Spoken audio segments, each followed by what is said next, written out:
राजा, रानी और चोर की कहानी।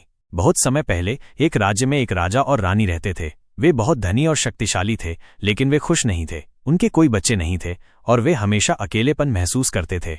एक दिन एक चोर राज्य में आया। वो बहुत ही चालाक और चतुर था। उसने राजा और रानी के बारे में सुना था और उसने फैसला किया कि वो उनसे कुछ कीमती चीजें चुराएगा।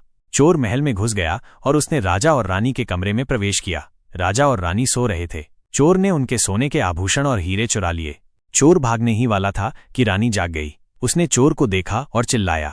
राजा भी जाग गया और उसने चोर को पकड़ने की कोशिश की। चोर भाग गया, लेकिन राजा और रानी ने उसे पकड़ने के लिए अपने सैनिकों को भेजा।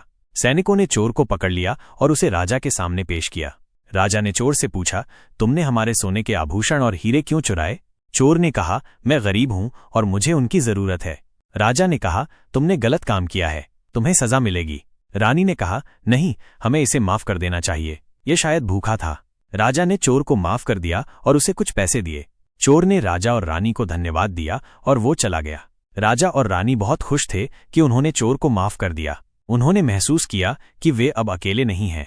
कुछ समय बाद रानी ने एक बच्चे को जन्म दिया। राजा और रानी बहुत खुश थे। उन्होंने अपने बच्चे का नाम राजकुमार रखा। राजकुमार बहुत ही सुंदर और बुद्धिमान था। वो अपने माता पिता से बहुत प्यार करता था। एक दिन राजकुमार महल में खेल रहा था। उसने एक कमरे में प्रवेश किया जो बंद था। राजकुमार ने दरवाजा खोला और अंदर गया। उसने एक सुनहरा संदूक देखा।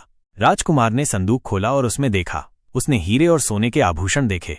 राजकुमार बहुत खुश हुआ। उसने सोचा कि वो इन चीजों को अपने माता पिता को देगा। राजकुमार संदूक लेकर अपने माता पिता के पास गया। राजा और रानी बहुत खुश हुए। उन्होंने राजकुमार को धन्यवाद दिया। राजा ने कहा, तुम बहुत अच्छे बच्चे हो, तुम हमेशा दूसरों की मदद करते हो। रानी ने कहा, तुम हमारे सबसे अच्छे बेटे हो। राजकुमार बहुत खुश था। उसने महसूस किया कि वो अपने माता पिता से बहुत प्यार करता है। इस कहानी से हमें ये सीख मिलती है कि हमें हमेशा दूसरों की मदद करनी चाहिए। हमें कभी भी लालच नहीं करना चाहिए। हमें हमेशा सच बोलना चाहिए।